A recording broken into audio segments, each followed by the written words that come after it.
Senator Blumenthal, I cannot believe that you would accuse me of impropriety when you lied about your military service. I am you not lied. asking You admitted you I am lied not to be accusing elected a you of U.S. senator. impropriety. You I'm asking lied. you How about dare you? I'm a career prosecutor. with Mr. Don't you Ballard, ever challenge my integrity. had I have apparently- abided by every ethics standard. Do not question my ability to be fair and impartial as Attorney General.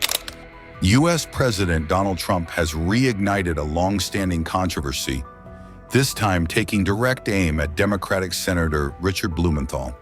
Trump accused the Connecticut senator of lying about his military service during the Vietnam War, calling him perhaps the biggest joke in the United States Senate.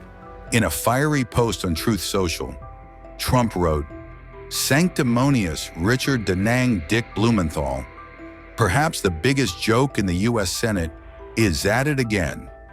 The president alleged that Blumenthal repeatedly lied about seeing combat in Vietnam, falsely portraying himself as a war hero.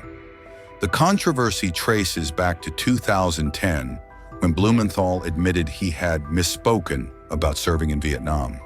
He said at the time, "On a few occasions, I have misspoken about my service, and I regret that and take full responsibility." Blumenthal clarified he served in the Marine Reserve, but was never deployed to Vietnam. President Trump didn't stop there. Comparing Blumenthal's actions to those of politicians who face legal punishment for lying, he said, "There is a congressman sitting in prison for lying about his past, but those lies were nothing compared to Blumenthal's."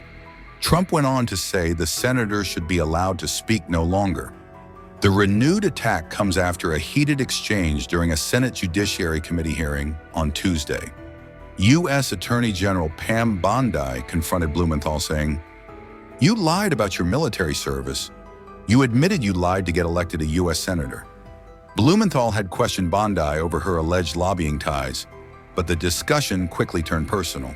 Just so the American people understand, this issue of weaponization of justice goes to the core of the integrity of our criminal justice system. And I think we can all agree that no individual, no group should be targeted simply because they are a political opponent or because the President of the United States has some personal animosity toward them. You've just said that President Trump is the most transparent president in history, tragically and chillingly.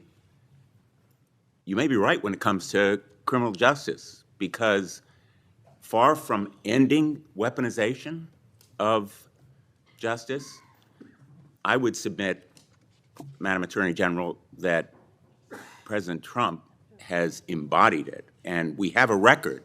It is a public record of his express instructions that certain individuals be investigated.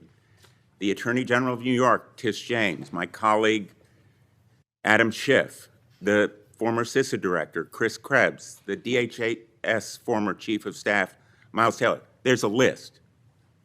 And he has been transparent. In fact, 5 days before the indictment of James Comey, he put this post up as instructions to you. He didn't mince words. He was very open and public that you should indict James Comey and others because they are guilty as hell. No more delay now. 5 days before you indicted, or a grand jury at your instructions indicted James Comey. I'd like to know from you what conversations you've had with President Trump about the indictment of James Comey.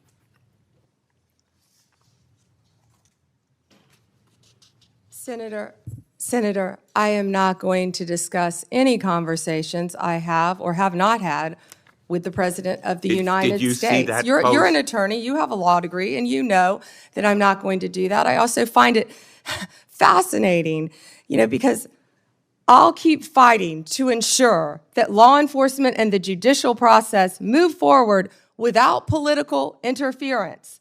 No one is above the law, not even the president. That's a quote from you, Senator Blumenthal, in 2017. Well, let me ask you then, when you saw that No post, one is above the law. That was your quote. When you saw that post, did you talk to anybody in the White House?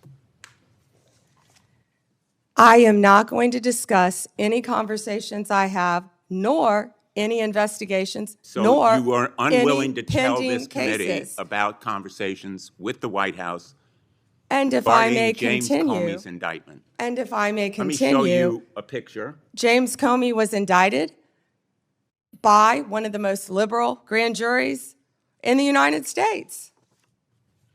The night before James Comey's indictment, you had dinner with the President of the United States. Pretty intimate group.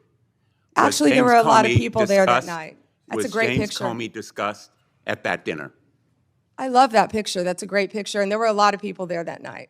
I think the Well- entire cabinet was there. Did you discuss James Comey with the President of the United States? He was sitting just to your left. Well, 2 seats down, yes, 2 seats down. And I am not going to discuss any I'm going to take conversations that I have as a had or not yes, have with the because President the of the American United public States. is entitled to know, Madam Attorney General. The entire cabinet was at that dinner, whether too, you took Senator. instructions from President Trump after he told you very directly to indict James Comey, which is weaponization of the Department of Justice. Oh, You wait, know, wait, wait. I You- want to agree with my colleague, Senator Hawley, that weaponization of our justice system must end.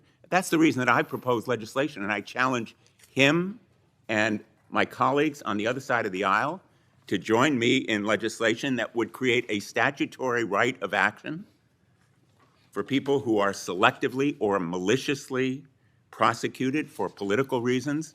It would codify your manual, the Department of Justice manual, on political prohibitions against political considerations in charging decisions and prohibit the White House from intervening, President Trump and any other president from intervening in charging decisions. It would make reforms to the grand jury process. You've just said this grand jury was liberal. We should reform the grand jury process to ensure that the government is not abusing its power and authority, and it will require transparency and accountability reforms at DOJ so that you will and other attorneys general be held accountable for these kinds of decisions. Will you join me in supporting that kind of reform? Senator Blumenthal, I find it so interesting that you didn't bring any of this up during President Biden's administration when he was doing everything to protect Hunter Biden, his son. And I think you just saw what Director Radcliffe just released. You know, this is an effort to be positive. If I can finish and answering the constructive, question, I'm not Madam going to Attorney yell General. over you. I'm not going to get in the gutter with you. But information that the Biden administration told them not to investigate Hunter Biden's involvement with Ukraine. I'm not going to be lectured to you about integrity topic, by and I'm hoping someone that you will review who these lied about legislative being in the military just and to be support elected them. a senator. The merger between Hewlett-Packard Enterprises and Juniper Network was settled. You authorized the settlement. It was the subject of a lawsuit to block it. The settlement produced virtually no concessions from Hewlett-Packard. It was a settlement that prompted criticism from the Antitrust Division. Did you authorize that settlement yourself? As I stated earlier, Gail Slater is doing an incredible job running the antitrust unit. And as I stated earlier, that is still a pending matter. As Well, you you should know then with a law fired, degree, did you not, that all two- mergers, if I can finish answering the question. I'm going to, If I with could finish, apologies, no, I'm interrupt answering you the question. because my time is No, limited. well then don't ask me a question.